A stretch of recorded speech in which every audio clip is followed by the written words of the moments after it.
계속 말씀드리지만 바울의 사역에 있어서 데살로니가는 유대인들의 방해와 핍박이 극심했던 곳입니다.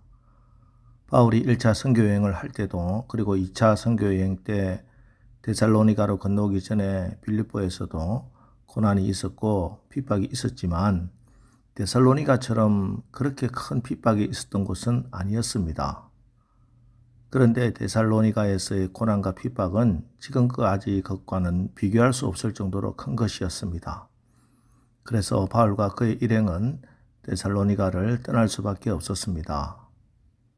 데살로니가를 떠나 베레아를 거쳐 아테네에 왔습니다. 그리고 거기서 지금 데살로니가 교회와 성도들이 그 모든 고난을 잘 견디고 있는지 디모데를 데살로니가로 보냅니다. 1절과 2절 말씀입니다. 이러므로 우리가 참다 못하여 우리만 아테네에 머물기를 좋게 생각하고 우리 형제 곧 그리스도의 복음을 전하는 하나님의 일꾼인 디모데를 보내노니 이는 너희를 굳건하게 하고 너희 믿음에 대하여 위로함으로. 바울과 실라는 아테네에 남기로 하고 데살로니가 성도들의 어려움과 환난을 위로하고 또 그들이 여러 환난 중에서도 흔들리지 않고 믿음이 굳건하게 서 있기를 바라는 마음으로 디모데를 보낸 겁니다. 3절 보십시오. 아무도 이 여러 환난 중에 흔들리지 않게 하려 함이라. 우리가 이것을 위하여 세움받은 줄을 너희가 친히 알리라. 자, 여기서 우리가 주의 깊게 봐야 할 것이 지금 바울이 데살로니가 교회의 환난 자체를 얻게 해달라고 기도하고 있지 않다는 겁니다. 지금 바울은 환난을 얻게 해달라고 기도하는 것이 아니라 아무도 이 환난 중에 흔들리지 않게 하기를 구하고 있습니다. 지금 우리 교회는 올 한 달 주일마다 살펴보는 말씀이 형통함이죠. 자, 형통함이 무엇입니까? 찰나허, 강을 건너다, 막힌 것을 뚫다, 장애물을 극복하다, 잘 마치답니다. 다시 말해 건너야 할 강이 없는 것이 형통이 아니라 강이 가로막혀 있지만 그 강을 건너는 것이 형통입니다. 문제가 없는 것이 아니라 문제가 있지만 그것을 극복해내는 능력이 형통입니다. 그래서 우리가 알거니와 하나님을 사랑하는 자 곧 그의 뜻대로 부르심을 입은 자들에게는 모든 것이 합력하여 선을 이루느니라 하는 말씀처럼 이 모든 것이 합력해서 결국 선을 이루는 것, 내 뜻이 아니라 하나님의 뜻이 이루어지는 사람이 형통한 사람입니다. 믿음의 사람도 자기가 그리고 자기 자녀들에게 고난이 없기를 바라는 것이 인지상정일 겁니다. 내가 사랑하는 사람, 무엇보다도 내가 아끼는 사람, 내가 그 사람의 이름을 불러가며 기도하는 그 사람, 그들이 고난의 자리를 피하기를 원합니다. 하지만 그건 우리의 얕은 생각일 뿐 하나님께서 정말 그 사람을 사랑한다면 고난을 피하게 하는 것이 아니라 고난에도 흔들리지 않게 고난을 견디고 이기게 해서 정금같이 사용하는 것, 이것이 하나님의 사랑이고 하나님의 섭리입니다. 야곱은 자기가 가장 사랑한 아들 요셉이 고난 없이 고생하지 않게 살도록 그에게 채색 옷을 지어 입혔습니다. 하지만 야곱보다 요셉을 더 사랑하시고 귀하게 사용하시기를 원하시는 하나님은 그 채색 옷을 벗기고 종의 옷으로 심지어 제수의 옷을 입게 하셨습니다. 그리고 그 고난에서 믿음의 연단을 잘 견디고 그래서 마침내 종려의 옷 세마포 옷을 입히셨습니다. 이것이 하나님의 뜻이고 이 뜻이 이루어지는 것이 형통입니다.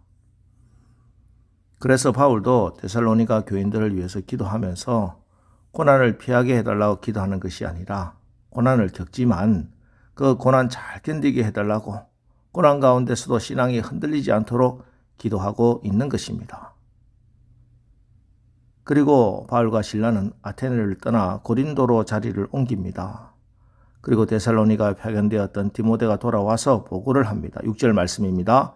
지금은 디모데가 너희에게로부터 와서 너희 믿음과 사랑의 기쁜 소식을 우리에게 전하고 또 너희가 항상 우리를 잘 생각하여 우리가 너희를 간절히 보고자 한과 같이 너희도 우리를 간절히 보고자 한다 하니, 디모데가 이렇게 큰 기쁜 소식을 가지고 왔습니다. 이에 바울은 너무 기쁘고 감사해서 데살로니가 전서를 기록해서 그 성도들에게 이 기쁨의 소식을 나누고 있는 것입니다.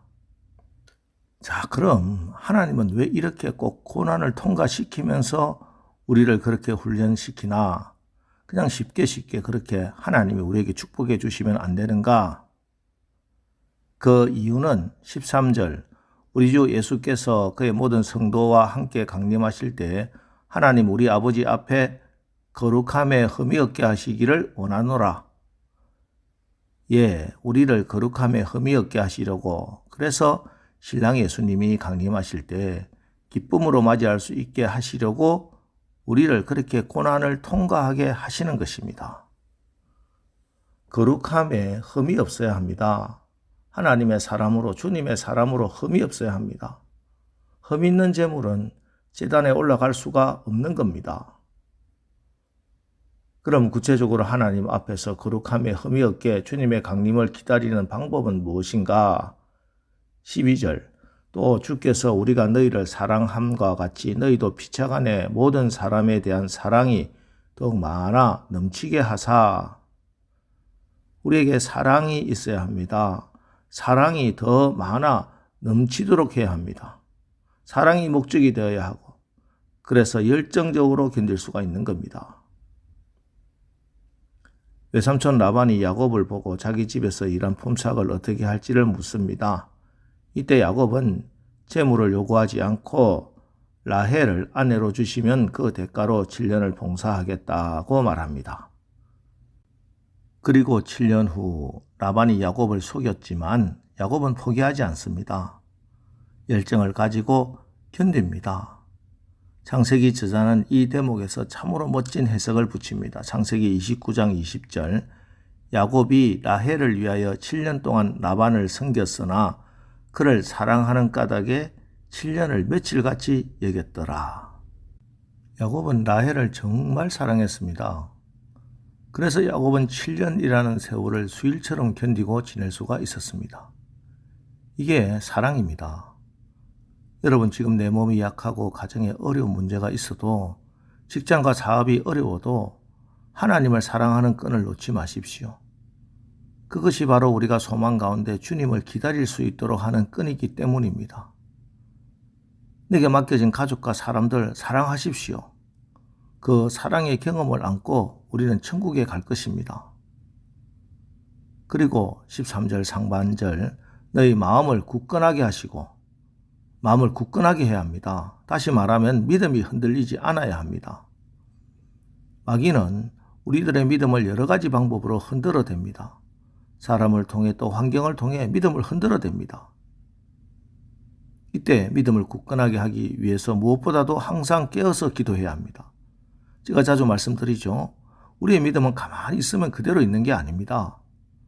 고속도로를 달리다 보면 차가 흔들리고 화물차의 끈이 느슨해지면 다시 끈을 꽉 조매이듯이 흔들리는 인생을 살면서 우리의 믿음의 끈이 느슨해지기 마련입니다. 그래서 여러분의 믿음을 기도의 줄로 항상 쉬지 말고 꽉 조매야 하는 겁니다. 여러분, 하나님이 함께 하시는 여러분은 형통한 사람입니다. 이제 오늘 하루 고난을 두려워하거나 피할 것이 아니라 고난을 겪지만 서로 사랑하고 기도로 믿음을 굳건하게 하여서 고난을 잘 견디고 버티고 이겨내서 하나님이 주시는 놀라운 축복을 받는 오늘 하루 사시기를 주님의 이름으로 축원합니다. 기도하겠습니다. 하나님, 우리가 고난을 두려워하고 피하는 연약한 믿음이 아니라 고난을 잘 견디고 이김으로, 그래서 주님이 오시는 그날 거룩함에 흠이 없는 거룩한 신부로 서는 형통한 자들이 되게 하옵소서. 우리 교회와 우리 가정이 사랑으로 더욱 차고 넘치게 하시고 믿음에 굳게 서게 하시고, 그러기 위해 성령의 도우심을 간구하며 기도하게 하옵소서. 오늘 이 새벽에 기도에 한 사람도 실패하지 않도록 성령님 우리의 연약한 기도를 친히 인도하여 주시옵소서. 예수님의 이름으로 기도합니다. 아멘. 자, 이제 오늘 말씀을 붙들고, 주여 오늘 하루도 우리가 사랑과 기도로 고난을 이기고 거룩함에 흠이 없는 형통한 삶을 살게 하옵소서. 우리 합심해서 기도하고 나가겠습니다. 우리 기도하겠습니다.